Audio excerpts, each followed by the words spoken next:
گلگت بلتستان میں بارشوں اور کلاؤڈ برسٹ سے 6 اضلاع کی متعدد وادیوں کے لیے زمینی رابطہ منقطع ہونے سے ہزاروں افراد متاثر ہو گئے۔ شاہراہ بلتستان ہراموش کے مقام پر سیلاب میں بہہ جانے سے بلتستان کے چاروں اضلاع کا گلگت سمیت ملک بھر سے زمینی رابطہ منقطع ہو گیا۔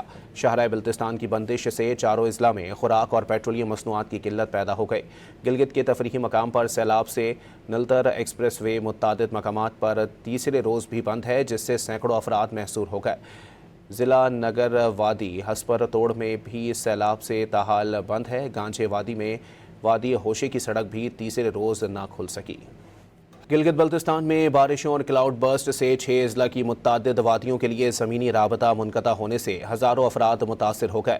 شاہراہ بلتستان ہراموش کے مقام پر سیلاب میں بہہ جانے سے بلتستان کے چاروں اضلاع کا گلگت سمیت ملک بھر سے زمینی رابطہ منقطع ہو گیا۔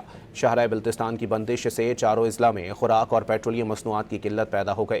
گلگت کے تفریحی مقام پر سیلاب سے نلتر ایکسپریس وے متعدد مقامات پر تیسرے روز بھی بند ہے، جس سے سینکڑوں افراد محصور ہو گئے۔ ضلع نگر وادی ہسپر توڑ میں بھی سیلاب سے تاحال بند ہے۔ گانجھے وادی میں وادی ہوشے کی سڑک بھی تیسرے روز نہ کھل سکی۔ گلگت بلتستان میں بارشوں اور کلاؤڈ برسٹ سے 6 اضلاع کی متعدد وادیوں کے لیے زمینی رابطہ منقطع ہونے سے ہزاروں افراد متاثر ہو گئے۔ شاہراہ بلتستان ہراموش کے مقام پر سیلاب میں بہہ جانے سے بلتستان کے چاروں اضلاع کا گلگت سمیت ملک بھر سے زمینی رابطہ منقطع ہو گیا۔ شاہراہ بلتستان کی بندش سے چاروں اضلاع میں خوراک اور پیٹرولیم مصنوعات کی قلت پیدا ہو گئی۔ گلگت کے تفریحی مقام پر سیلاب سے نلتر ایکسپریس وے متعدد مقامات پر تیسرے روز بھی بند ہے، جس سے سینکڑوں افراد محصور ہو گئے۔